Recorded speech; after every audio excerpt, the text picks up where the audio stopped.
You're listening to the B2B Revenue Executive Experience, a podcast dedicated to helping executives train their sales and marketing teams to optimize growth. Whether you're looking for techniques and strategies or tools and resources, you've come to the right place. Let's accelerate your growth in 3, 2, 1. Welcome, everyone, to the B2B Revenue Executive Experience. I am Carlos Noche, and I'm joined by my podcast partner, Lisa Snare. Say hi, Lisa. Hi, everyone. Welcome to the show. Hey, today we wanted to have a candid conversation with a friend and a client about how do we effectively roll out, adopt, reinforce, and drive transformational results with a sales methodology. Now, let's face it, folks, we've all been there. We've been through some training program. It starts out with all this hope, but then as you kind of roll it out, it sometimes fizzles out. So we wanted to ask a good friend and a good client of mine to come on in and give us some of his insights. What worked, what didn't work, and some lessons learned. So to help us out with this topic today, we have Dale Knipp, sales and business development professional with over 20 years experience. He was most recently the head of sales in North America for Hitachi Vantara. He also rolled out the value selling methodology successfully within his teams and knows firsthand, as Carlos mentioned, what it takes to see a methodology truly adopted to drive results. Dale, thank you so much for taking the time today and welcome to the show. Thanks, Lisa. Thanks, Carlos. Glad to be here. All right, buddy, here we go. So same question we start every podcast with, because they want to know who they're listening to right now, is what's something that you're passionate about that those that only know you through work might be surprised to know about you? Yeah, I love that icebreaker question, Carlos. So thanks for asking that one. I think what I would say for people at work that don't know me personally is that I'm a bourbon enthusiast, and I really got into bourbon.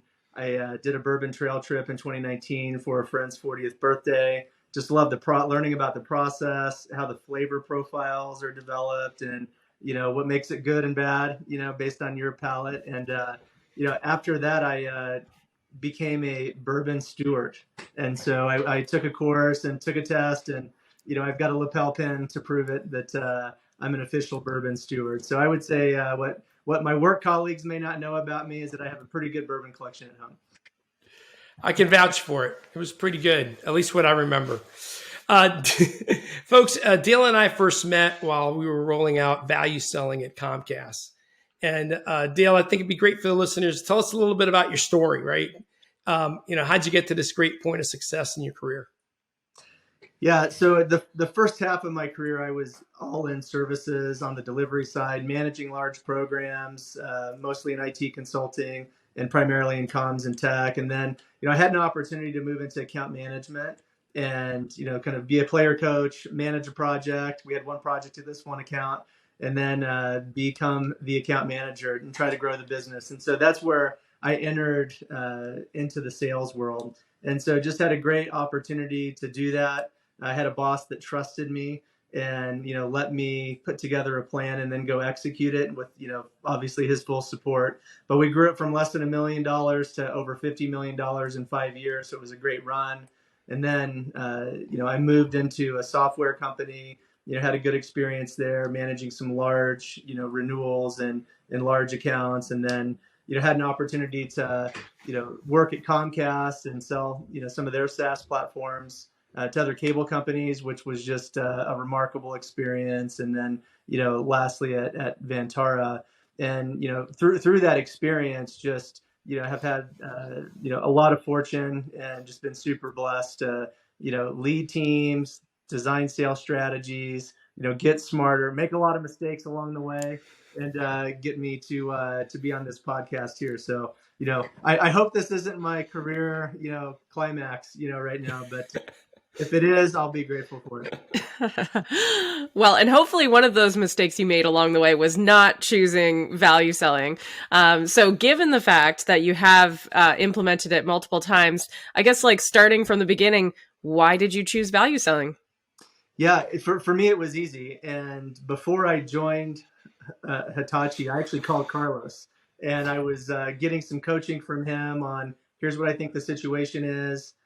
based on that, like we started talking about, here's where I think value selling can, really have an impact, and most importantly, help me be successful, day one. And so the reason I chose it partially was I've seen it in action.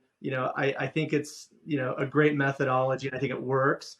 And, for my last situation at Hitachi Vantara, it was simple. I needed it to scale, and I wanted something, as we created the culture on my team, that was going to be centered on bringing value to the customer. And so those were really the reasons that, I wanted to implement it, because I knew it worked, simple, we could scale it quick, and I was super confident that it was going to make a difference to our business. That's amazing. So, would you say that value selling delivered the results you expected? And do you have any examples you're able to share, like record-breaking quarters or bookings or average order size going up or something like that? Yeah, I'd say all of the above. We were in a transformational period when I started at Hitachi, and so having this as our baseline for how we were looking at deals and using a common nomenclature for how we engage, I inherited 4 different teams that came into one, and so there was 4 different ways of doing it before. This was kind of became our culture and our bedrock for how we talk about deals and how we were managing and qualifying, through the sales process. So, that was super valuable for us as a team. And then, some of the benefits that we saw were within 2 quarters of implementing it, we had our best bookings quarter in years. And we tried to go back as far as we can to see if it was the best ever. We could, our data only went back so far. And so I can say that we had our best bookings quarter ever, at least as far as the data went. And then, our deal cycle shortened, right, from using value selling. And so I think that was another thing that we saw is we were able to qualify quicker. We were able to get to, is this thing real or not? Is there value for the customer? And if not, let's move on. Or if so, use value selling and the value prompter specifically to help guide our next steps to get to the end faster. And so, I found it to be tremendously valuable, especially as we were transforming to be kind of the core of how we operated, and then, helping us deliver value as a result. Awesome, Dale. Well, any project that you take off on never goes as smoothly as planned. So here's my next question for you, which is basically any outcomes that were unexpected. And just to give you a little background on why I'm asking, we had a client that was able to double their deal size in their first 12 months. Unfortunately, they also noticed that their average sales cycle times had increased by 10 days. And, sometimes you go, hey, which one do you prefer, right? 10 more days to close a deal, but it's twice as large. And, sometimes there's just unexpected outcomes. Did you have any of those in your experience?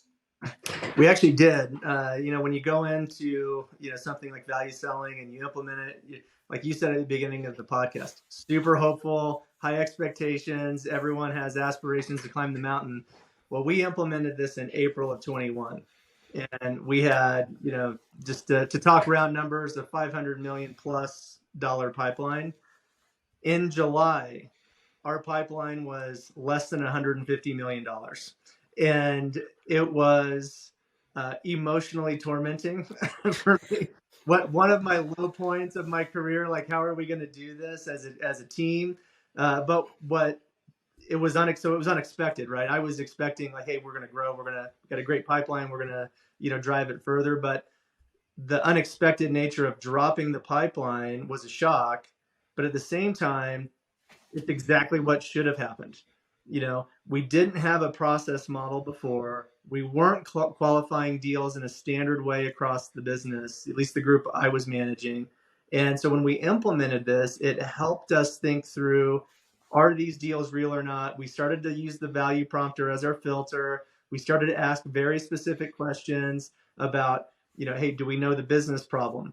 Hey, do we know what the value is to the customer, either from a business perspective or personal? Are we talking to everybody, relationship? And then most importantly, do we have a close plan?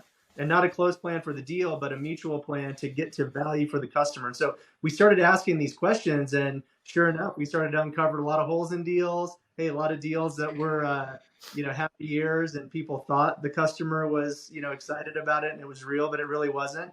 And so what we did was basically get to our bottom really quick. And once we got to the bottom, we knew what was real. Then we could forecast better. We could set expectations for leadership better. And we knew what we had and what we didn't have. And then we knew who was performing, who was not performing. And so what it, while challenging at the time, it put us in a position where we can make better leadership decisions and better business decisions about how we go forward.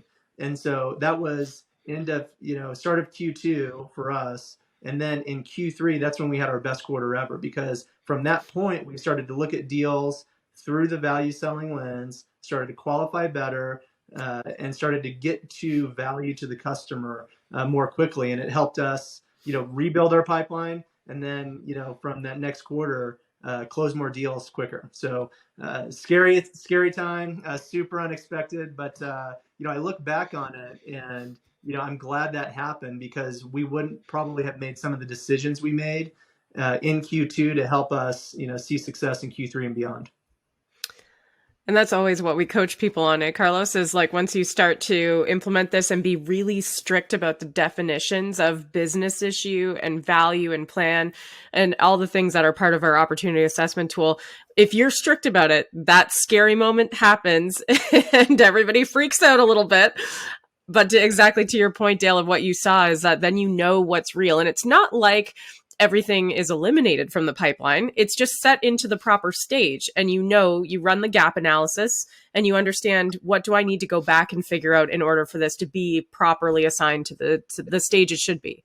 Well, the other thing is, like, the scariest thing position you can be in as a sales leader is to not know what deals are coming in. When you go to your CEO, when you go in front of whoever you're reporting to, and you can't articulate, is this thing real or not, and why? That's like, you start to lose credibility internally. You start to lose confidence, and no one wants to be in that situation. So I found it to be, very empowering to be able to say with confidence, hey, based on our methodology, based on the 6 areas that we focus on knowing, is this thing real or not? This is real, this is not. And so it was, super helpful to be in that position, because prior to that, it was kind of like, trying to figure out what was going on, what was real, what was not, and, pretty uncomfortable situation to be in. Absolutely. Yeah, you're right. You've got to be held accountable, and this helps you to be much more confident in that conversation. Amazing. And so you mentioned a couple of challenges, but we know that there's always challenges when going through true transformation. With great change comes great opportunity, but also comes some, storming, forming, norming, all of those things. So when you're trying to change some of those and reinforce the behaviors you really want to reinforce, it becomes even more difficult. People push back. There could be mindsets that you have to change. What are some of the lessons that you learned that made it a success for you ultimately in the end? Yeah, I think so. We had a small leadership team on my team. We had 25 sellers. At the beginning, we had 2 sales leaders in addition to myself. And one of the things we said was, we are going to be disciplined about using value prompters.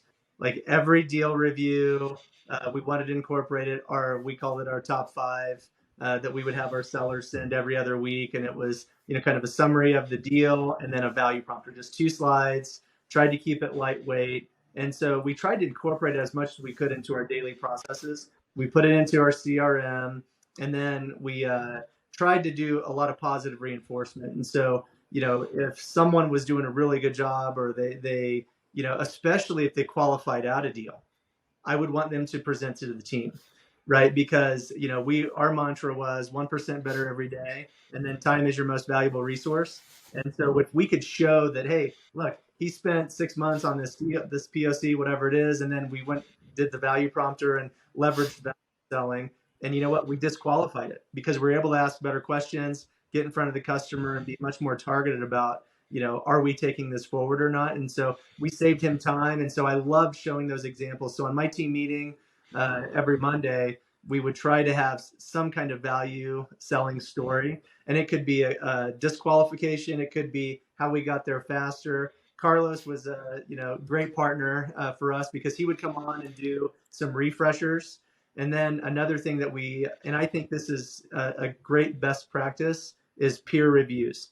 And so it doesn't have to be me, the boss looking at it or the sales manager, but if you go and just show someone your value prompter and just say, hey, do you think this thing's real? Let me walk you through this. You can do it in 5 or 10 minutes and, either one, get better questions to ask, see holes that you don't see in your deal. And then you start to get a deal strategy from other people that are in a similar situation. So kind of creates this camaraderie across the team. We called it, and I have to give Neil Kolstad credit for this.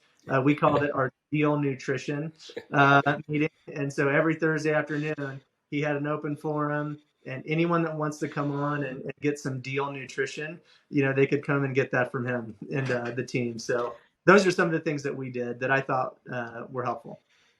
That's amazing. I love the peer review idea too. And when we talk about reinforcing those behaviors, like we've got a saying that expect what you inspect.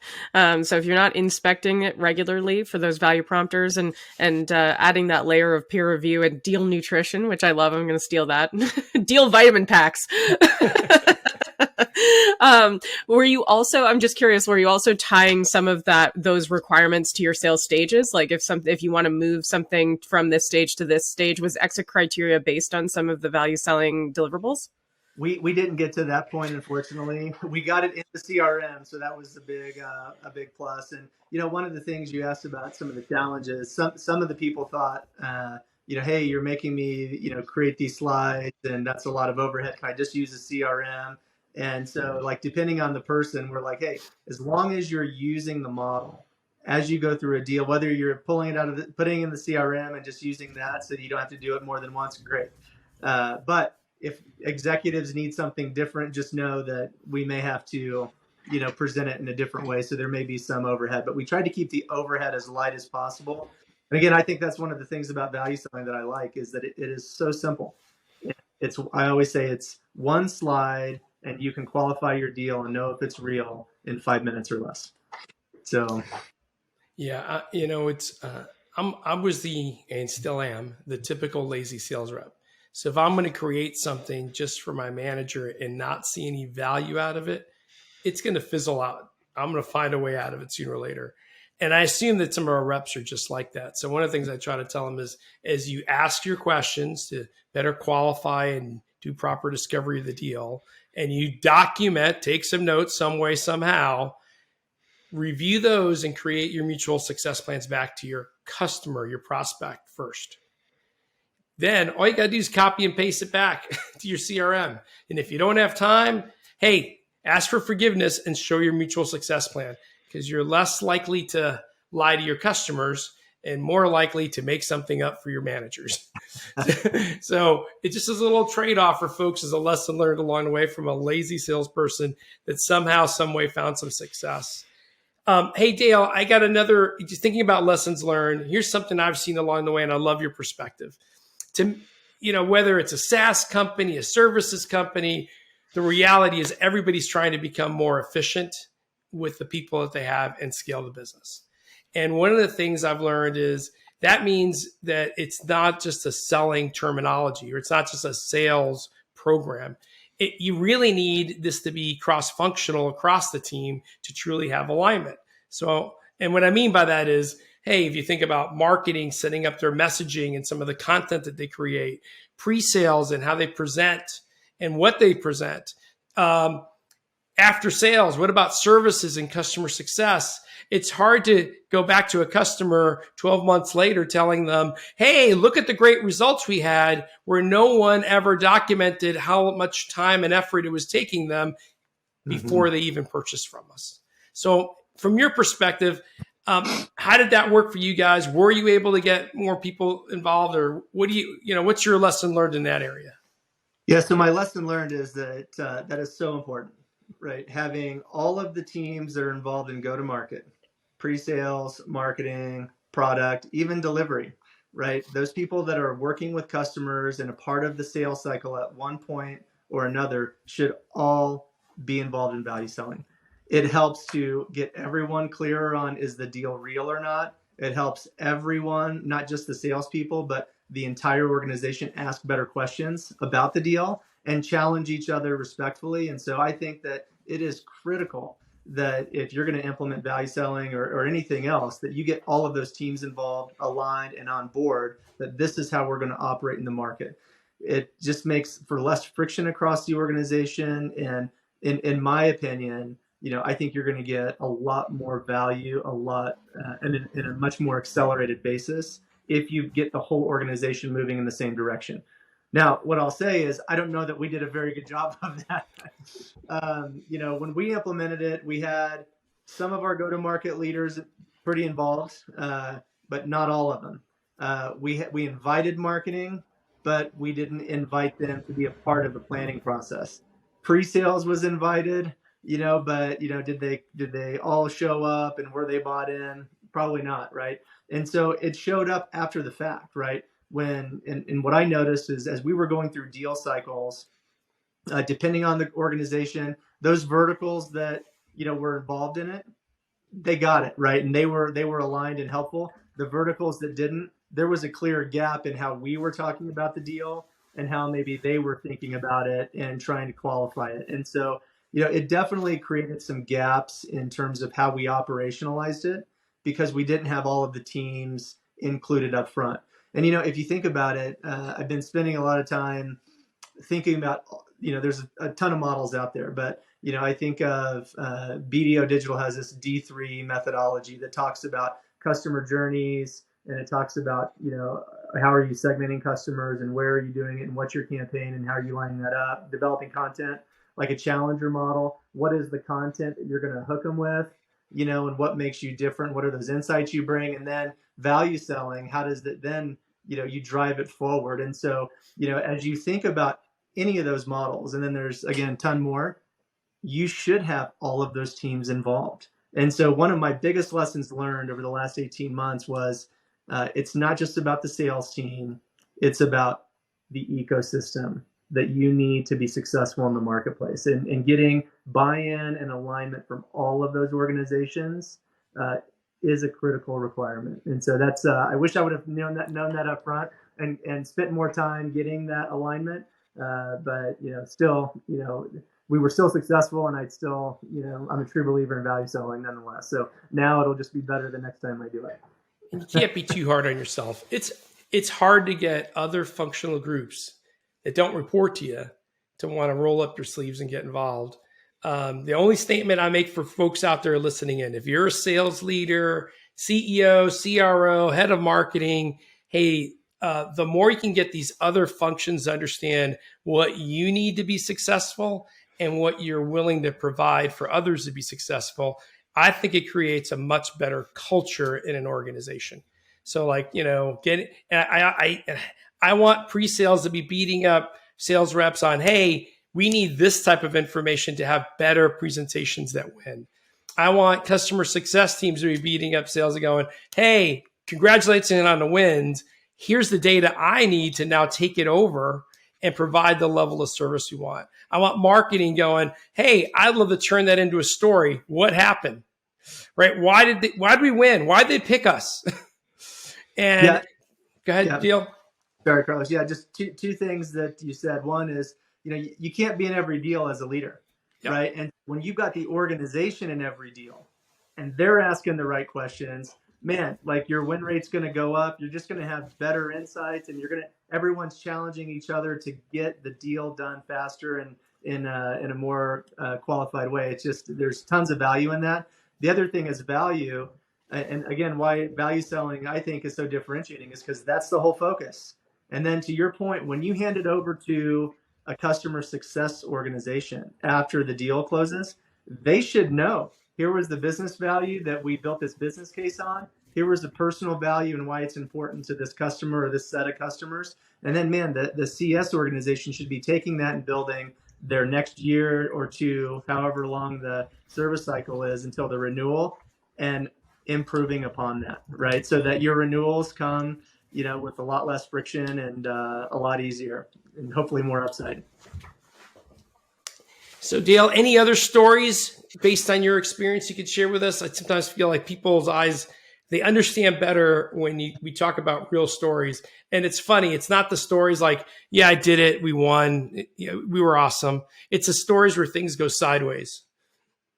Yeah, there's one. I still laugh about this, and I still make fun of my account exec that did this at the time. But we were, reviewing a value prompter. He had a deal that was a lock, and he was talking to the CIO. Best friends. Like, hey, we talk all the time. He's just going to get the budget next week, and we were looking through it, and I was just asking him some questions about, hey, so what is he getting out of this? Who, I see that only his name is in the relationship, area. Like, who else are you talking to? And he was like, no one. He's the CIO. He's the decision maker. He's got the budget. He's the guy. And I'm like, so procurement's not involved. There's no business impact. Like, who else are you talking to? And he was like, I don't need to talk to anyone else. And he really pushed back on me hard. And I said, listen, I don't know that this is qualified. And I said, and he was like, he's going to the board meeting next Tuesday. I'm getting a signature, and this deal is going to be closed. And I said, I hope you're right, but I don't think you're right. And I said, let's see what happens. And so sure enough, CIO goes to the board meeting. One of the business stakeholders has a higher priority item that, my sales rep didn't know about, and that trumped this CIO's request, because the CIO's request was painted as a kind of an internal technical debt reduction requirement, versus the business guy had a revenue generating requirement that he wanted to get done, and that got the priority. And so my rep comes back, hat in hands, apologizing, and it was one of those deals where our Q2, we were expecting it to come in and it didn't, so it really hurt my feelings and hurt his pocketbook as well. But it was one of those lessons where that's why you do value selling. That's why you do these things, so that when you ask those questions, it should be your guide for, what, I think it's good. I feel really confident about it. There's still some gaps. So let me at least go try to close the gaps. You may not be able to always close them, but if you can try and maybe get a little bit more information, you'll be, better off at the end of the day. Yeah, I think that a lot of the time, that confidence, that gut instinct, is, a lot of people rely on that. We've heard a lot about that. We actually talked a little bit about that when it came to forecasting on a couple of our podcasts we've recorded recently. And one of the things is, like, I understand wanting to go on your gut, but so many people get that happy years moment. This is really cutting through the feeling, cutting through the storytelling to, like, the heart of, if you check the boxes, you're in better shape than you would be if you don't.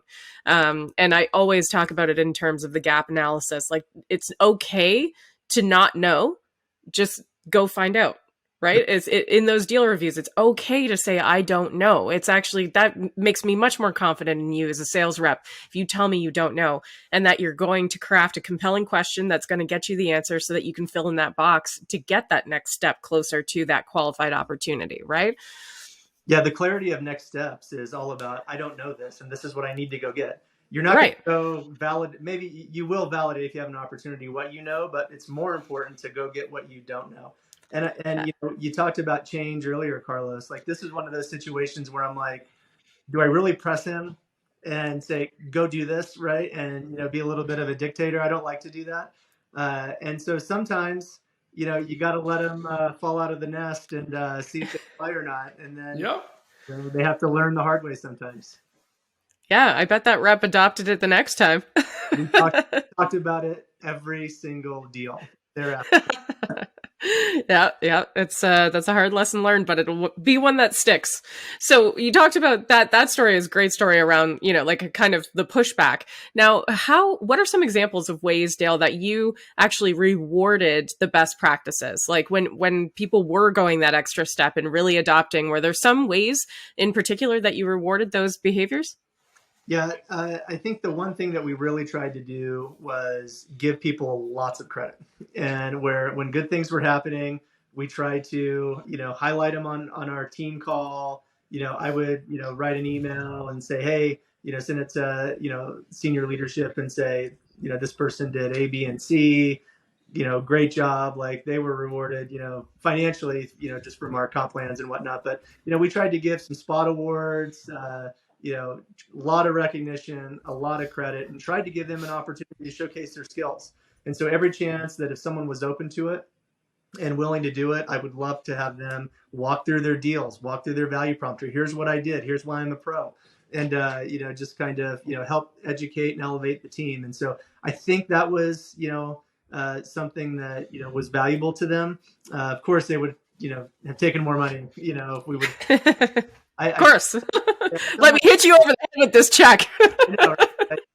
Everyone wants that, but I think that as we were building our team culture, and as we were building, trying to drive more camaraderie, and really encouraging people, hey, he just presented or she just presented, go reach out to them, like go find out how they did this. There's a lot more to the story, and tried to use it as a way to give people a sense that they really were contributing, and had a meaningful part of helping to establish and grow our team.